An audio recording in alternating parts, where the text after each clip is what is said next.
Welcome back to Life Unfiltered.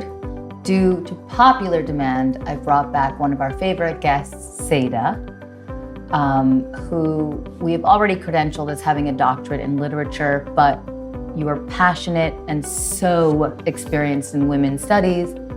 We wanted to talk today about some really important things that I think are relevant to women today, and we're gonna just dive right into it. Thank you for being here. Oh, thank you for having me here.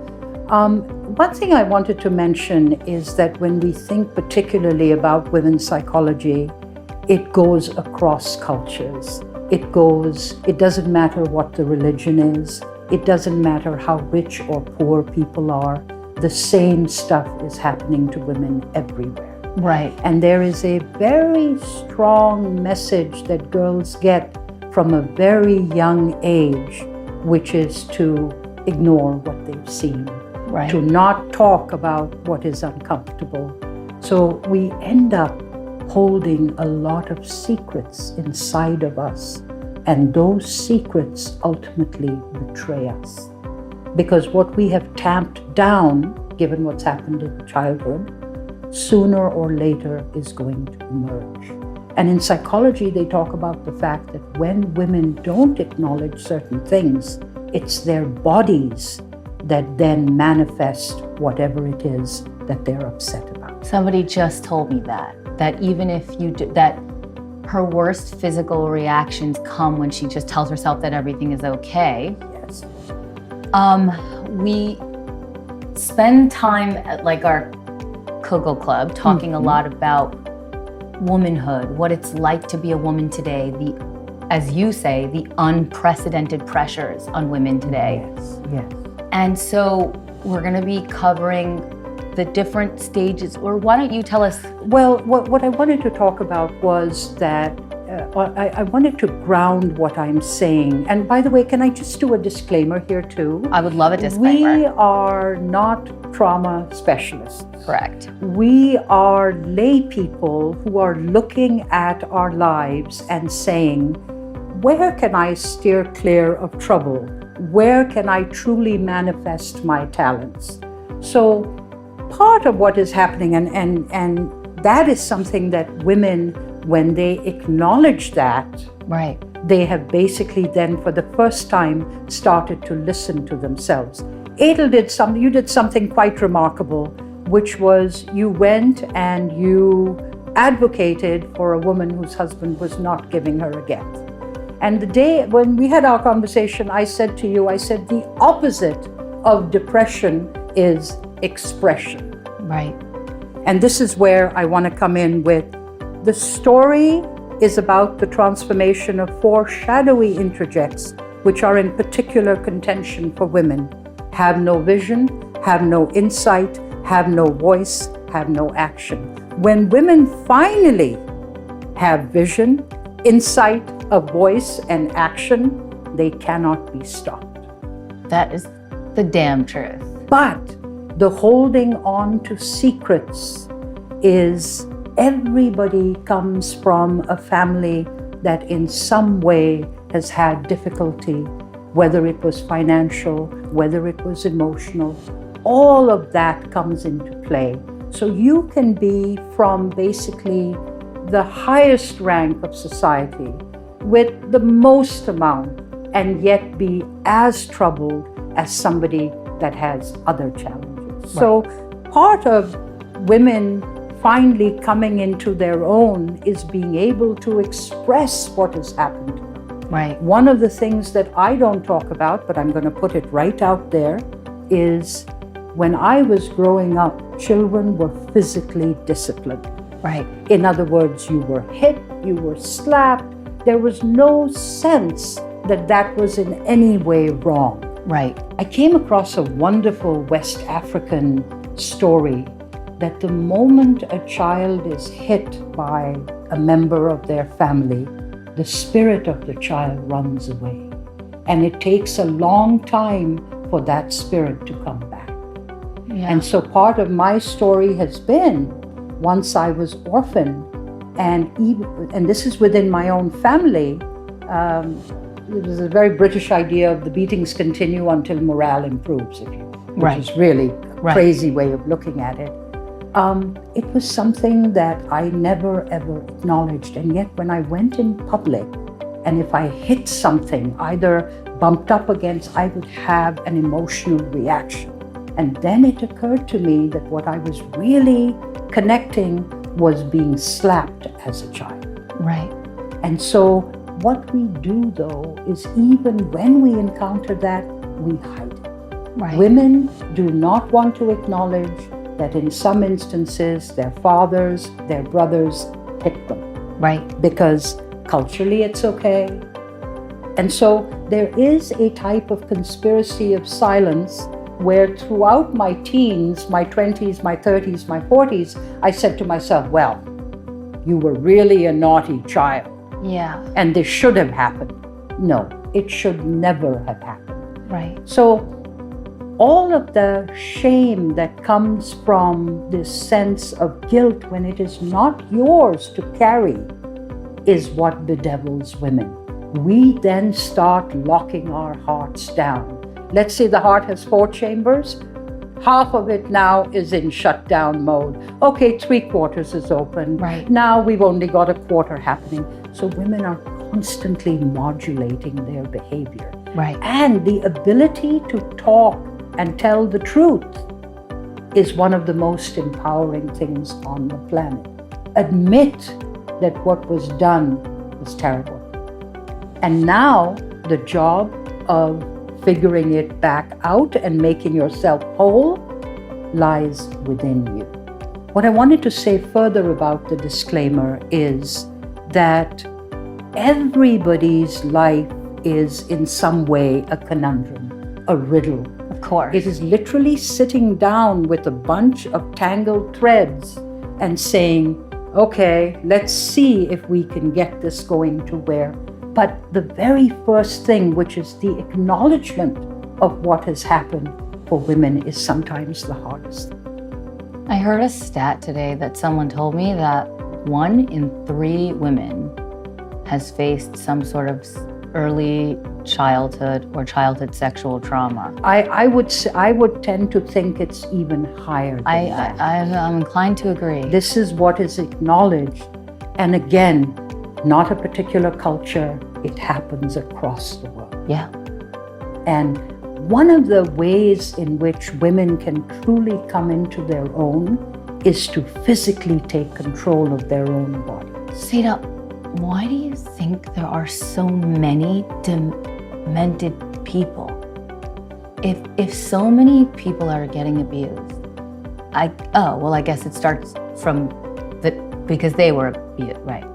And it's passed down insidiously to the point where the parent or the sibling or whoever is doing the abusing, and I'm not talking sexual abuse, I'm talking hitting, right, all of that. Well, I was physically abused by my older brother pretty severely, pretty regularly for a long point in my childhood. Yes.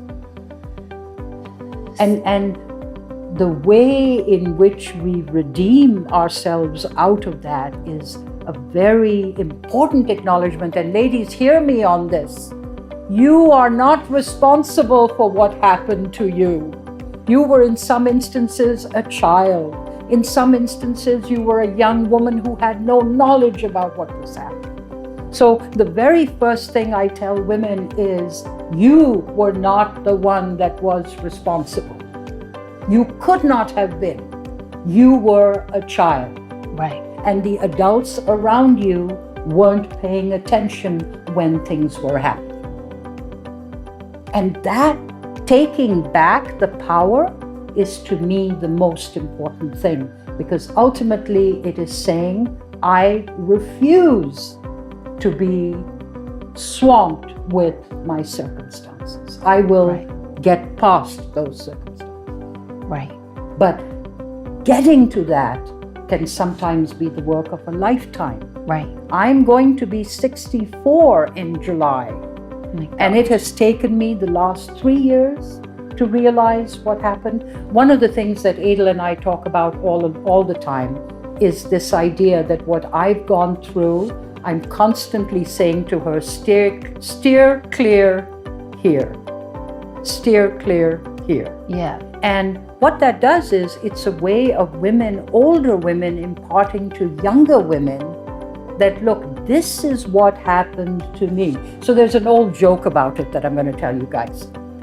It says I was 15 years old, I walked down the street, I came across a hole, I fell into it. Right. I was 25, I was walking down the same street, came into a hole, fell into it. Kept on doing that till I was 50. At 50, I thought to myself, well, I don't need to go down that road. Turned and went the other way, never fell into a hole again. I don't want to wait till I'm 50 to not fall in the hole. Exactly. And you see, unlike my generation, your generation has the benefit of this being out in the open. Right. I could never talk about anything other than an idealized family because that's what my culture taught. Right. I think the Jewish culture is very similar, right? Like there's a lot of shame around like family dysfunction and trauma and, you know, but I feel for every community it's really the same. Exactly. And the ability to be able to, again, have expression. So what I tell people when they say, well, there's no primer, folks. 1 through 5 is what we're going to tell you, and this is what you're going to do. Part of us acknowledging that we are not in any way giving therapeutic advice. We are here mainly to say, this is what happened to us. Try to make sure that this doesn't happen to you. But I think to build the strength to get past what is the most corrosive of feelings, shame. People get caught up in the shame of it. Families get caught up in the shame of it. And it is essentially passed down from generation to generation. Yeah. And that in that passing down, there's almost a codifying of, well, this is how it's always been. Right. And how can you come along and tell us that that is any different? Right. Well, it is. And so if you can, when you get into these conundrums where you think, oh my God, there is no way that I'm going to be able to figure this out, I often think to myself of that single blade of grass that grows out of concrete. Have you noticed? Sometimes it'll be perfect. A weed. But a little. So how has this seed managed to crack through that concrete to send up one little green shoot that says, hell yes, I'm here. And you're not going to be able to get rid of me. So I think sometimes when life puts you into a very, very small box and that box feels like it's suffocating you, you have to find the one green shoot that you can put out. It could be a prayer. It could be a piece of poetry. It could be telling yourself that what you are doing is perfectly okay, but it is ultimately saying to that inner child, hey, no matter what happened to you, I, the adult, will take care of it. I've been doing a lot of that lately. Like I call it like my little Adele. I talk to her. Lately, the recurring thing that I've been saying is just like, I believe you. Exactly. Because a lot of adults and even like your own family members will say that it's not true. That's not true. That didn't happen. But that's their experience. So just saying, and it makes me emotional every time I say it, but I just say out loud, like, I believe you that happened. Exactly. And that is really giving yourself the hug you didn't get when you were little. It's like a hug. So, because it's saying to the child, I believe you, I'm the only one that matters. Yeah, I'm the only one that matters. Right? That's the issue. So one of the real things that drew us to wanting to do this again was a conversation that took place outside where you and I sort of, come together at the end of the week and talk about things that have happened, and I come down on myself. I talk about the not enoughness, and then you referred to that as my shadow self. As the shadow self. So what is the shadow self? The shadow self is this hidden part of our psyche into which we have poured everything that we are afraid of. Every acrid voice that when you were 5 years old told you you were going to amount to nothing. You were 5, for heaven's sakes. Right. Right? The stilling of that voice is the real empowerment. But also being on your own side. Right. Because all too often we say, well, no, but mom said this. No. Give veracity to your own self, that what you feel is 100% accurate. Right. But often what we feel is not the truth. Like, my feelings are often that I'm not doing enough, that I'm not achieving enough, that I'm, there's so much more to go, or I'm going about it the wrong way. So how do you recognize when it's your real feeling or it's the shadow self? Well, it's the shadow self, but it is also the shadow self is in conspiracy with the overculture.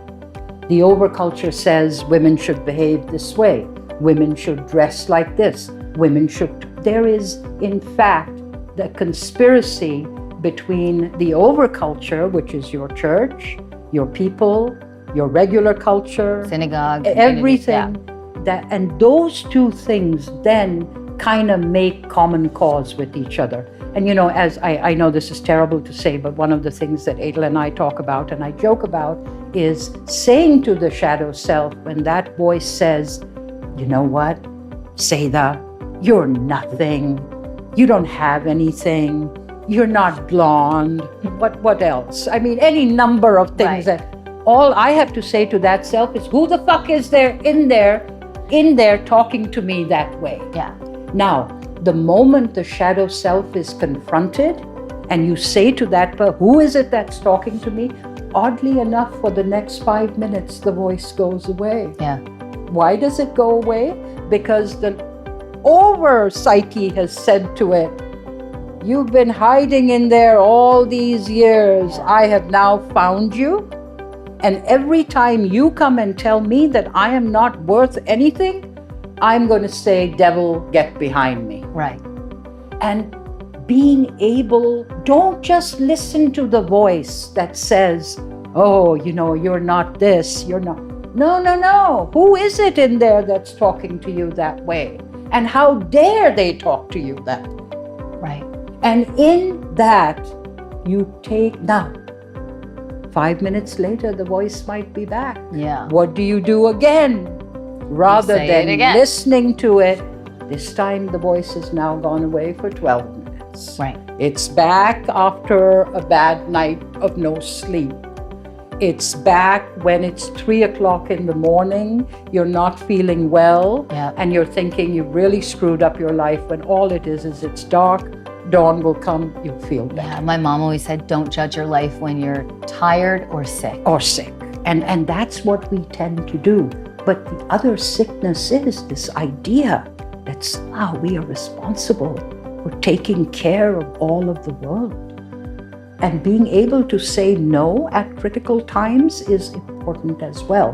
But the shadow is so insidious that the shadow comes up again and again and again. So really, it's an inner conversation with the shadow saying, I've had quite enough of you. I don't accept what you're saying, and I am going to undo what I have not been conscious of. And this is what I'm talking about when I say expression versus depression. Right. In depression, there is no voice, there's no insight. There is simply a feeling of all-encompassing, low-level darkness that doesn't go away. But when you encounter that, rather than going the route of taking pills, really start the conversation with yourself and start asking yourself how you internalize this voice and the damage the voice has done to you. Is there a way, or like as a parent or a sister, or for me it's a parent, is there a way, something that we could do to just sort of prevent, or like our children, or it's coming in that? Oh, this is why children are called hostages to fate. Right. In other words, everyone has their individual life. But I think particularly for girls when they're young, telling them to be able to call something out. Yeah. And not sit with it, that it is nothing to be ashamed of. Right. If someone has molested you, that's on them. You were a tiny little thing that didn't know one way or the other and ended up in a room with some family friend or whoever so really what I'm saying is, instead of putting all of that stuff on ourselves, and women do this all the time, start to understand what has been done to you. Right. And remember above all to be kind to yourself. Right. Because that child is still there. And that child didn't get validation when something happened, and instead was told, you're just making this up. When I was hit, and it was my eldest brother that would typically do that, and it would be over trivial stuff. Well, me too. Trivial stuff. Was your brother troubled? Yes.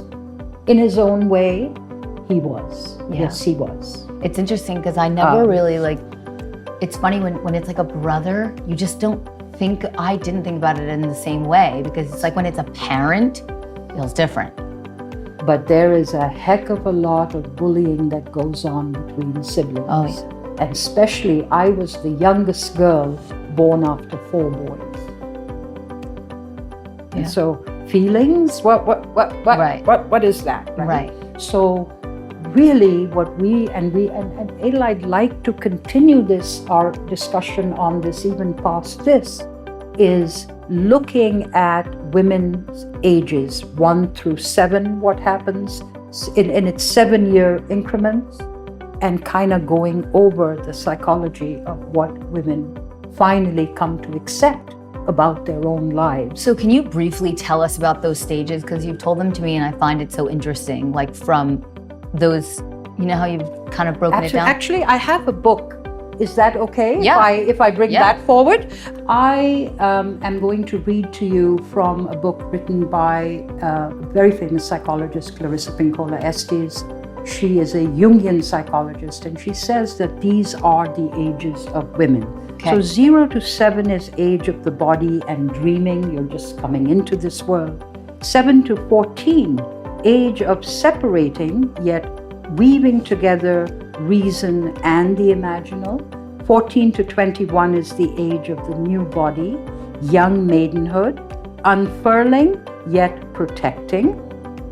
21 to 28 is age of new world, new life, exploring the worlds.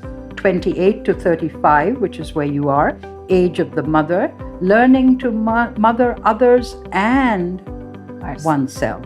I'm 36, so I'm now in the next one. What's the next one? So 35 to 42, age of the seeker, seeking the self. Age 42 to 49 is age of early cronehood, finding the far encampment, giving encouragement to others. 49 to 56 is age of the underworld, learning the words and the rights, what has been done to you. 56 to 63, age of choice, choosing one's world and the work yet to be done. 63 to 70, age of becoming a watchwoman, recasting all of what one has learned. And then, of course, the other ages go all the way to 105. And at 105, there is a flipping back to the imagination of 0 to 7.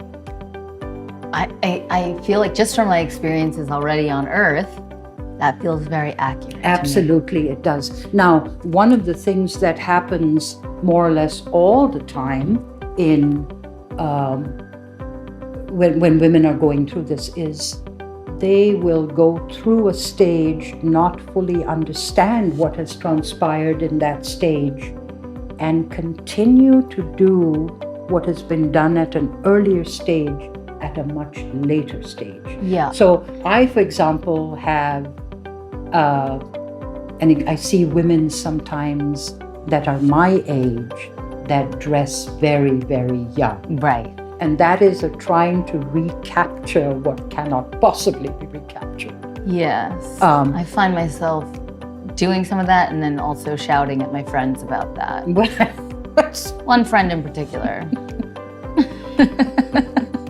But think, Adele, of how much more conscious women are now than they were even 50 years ago. What do you attribute that to? Why are we so much more? I think women, this is the age of women. Women are coming into their own. Yeah. Women have the capacity to be whatever they want to be. Yeah. They can, in terms of getting an education, being creative. Yeah. But it is also, look, men have been in charge for 21 centuries. Right. I don't see a lot of development happening. Certainly and not. God knows we love our men, but they tend to be very much stuck on what has been. Whereas women are always on the new, looking for the new. Yes. And as women get older, the contrast is even greater. Yeah. Men want to be staid. They want it to be the way it is. Yeah. Well, this is the way it's been done. The way it's been done. I mean, even now, like in this current election, like as we've moved through, you could see, like, I mean, Georgia. There are some There are some states that are like trying to lock it down back to exactly. And that to me is just an example of what you're saying. It's just like these men freaking out. That's right. That's right. It is typically about, for men, the loss of power. Yeah. And the idea that now, look, when I go to court, I won't face a male judge, I might have a female judge. Right. If you look at the ancient religions starting from the Greeks, there is a very great emphasis on female prophets and female oracles. In other words, these were the women that told the future. Right. There is then the coming into what are the monotheistic faiths. And there is no God in all of Israel except Yahweh. Right. In monotheism, and certainly this is what happened in Islam, all of the female gods are finally subsumed by it. Right. And then Allah is basically like, he's not letting anybody else in because he's head honcho right now. Right. So with the patriarch, on the one hand, women will say, well, you know, it served mankind well, but the age of the patriarchs is gone. Right. I see now the age of the matriarchs. Yeah. And by matriarchs, I mean someone like Jane Goodall. Right. Women like Neri Oxman, who is doing research at Harvard on very specific things. So I think, and like RBG. Oh my goodness. Right. Oh my goodness. Yeah. All of the girls that, or women rather, that are in law school that have that as a role model. Yep. So I think the time is changing, but the time only changes under duress. Right. In other words, if things were going normally, there would be no sense of wanting change. Right. It's when there's a complete screw up that they're like, well, let's bring the women in and see what they have to say. Yeah. And typically, as in the case of Iceland, when the entire cabinet, the entire administration of the country became female, for the first time in its history, Iceland has not only zero carbon emissions, they are now completely self-sufficient in terms of... So, you see, what's the fear? Let them, give them a chance, let them do it, because women have so much. So I'm in right now, I guess, I'm sort of like I'm teetering on two of the phases, right? And I think a lot of my viewers are within these, I think, 25 to, I want to say, like 45, right? That's right. So we're balancing this motherhood and mothering others and ourselves, right? May I say one thing over here? As a culture, we do not support women. No. We want children, we want to save kids when they're in graduate school, when in fact sometimes they need saving in kindergarten. Yeah. And then also the seeker, the finding out who we are, I guess. That's right. Did that come before the parenting, or I think the seeker is now the 30? The seeker is in 35 right, onward. onward. And the Hindus say that adolescence ends at 35. Right. And so really at 36 is your first year of consciousness. So we're going into That's heavy obligation and the duties of parenting without even really knowing ourselves, because we're doing that work. I'm doing that work now. And through this pandemic, it is women that have carried the majority of the weight, because with children not being in school, Right. it changes the whole dynamic. I don't see many fathers saying, well, you know, with the 3-year-old, I'll do that. Right. No, it seems to fall almost always on women. Yeah. Almost always. And in a way, women have proven themselves that, look, you took away our jobs, you took away social contact, but somehow we managed to keep our kids together and get everything going. So I always look at the strength that is manifested, even though all these women think, oh my God, I'm such a failure. There are really just times where, like, I don't really feel like being strong anymore. It's just, It's too much. it's too much. It's too much. Like, you have to excel at your job. You have to, like, now women have to be like highly educated, excel at their jobs, run a household, raise children. You have to find a career or find something, or community obligation, or volunteering in school, or giving your time to community. It feels like it's immense. You're almost like a hamster on a wheel where it's unrelenting. Yeah. It doesn't stop. It's unrelenting. But those boundaries are what you have to set. Right. And sometimes for women, the hardest thing is saying no, Right. because you don't want to be seen as not cooperating. Right. But look at your total obligations and then think of, you may need to really just say no. Right. And for women, that is We can't. very- Why do we know? very- Why can we not? Because we are taught from the time we are very little to be compliant. Yeah.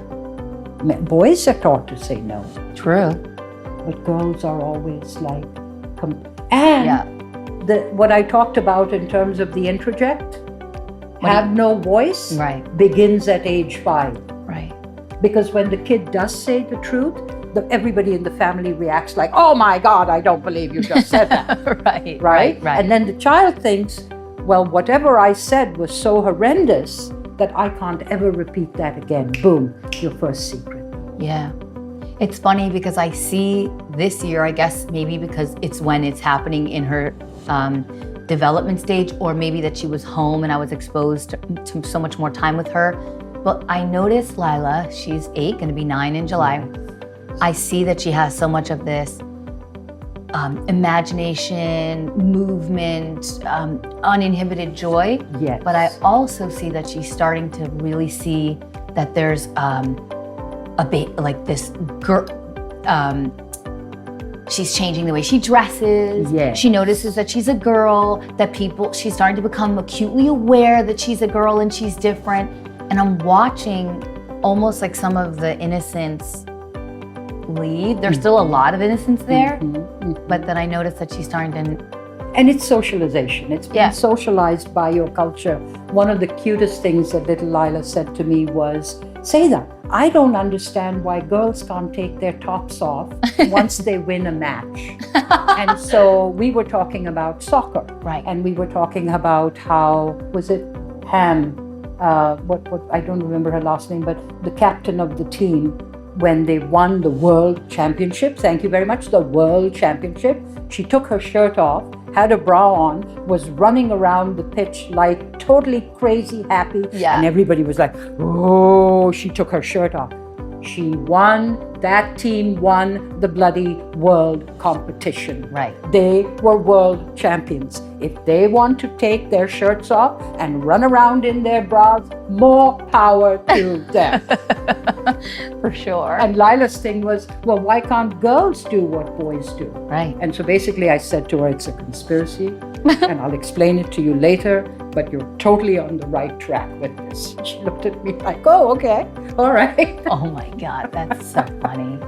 So I wanted to connect where we started, which is when we talked about the introjects, we talked about doubt, Yep. We talked about how the shadow self bedevils women. Yep. How it makes us feel like we're nothing. Yep. And how we confront the shadow self is by essentially talking to it and taking control over it. I came across a great piece of poetry by Louis MacNeice, who wrote a poem called Autumn Journal. Okay. And this is related directly to what we have been talking about. It says, "Sleep serene, avoid the backward glance, go forward dreams and do not halt. Behind you in the desert stands a token of doubt, a pillar of salt. Sleep the past and wake the future and walk out promptly through the open door. But you, my coward doubts, may go on sleeping. You need not wake again, not anymore." That's our answer to the shadow self. I love that.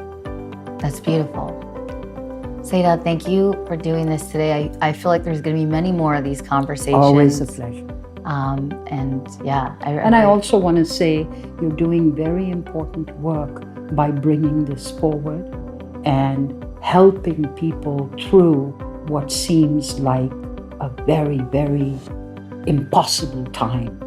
And it's only later in your own life, when you look back on this time, that you're going to say, I was healing myself as much as I was trying to heal others. Thank you. You're welcome. You're welcome.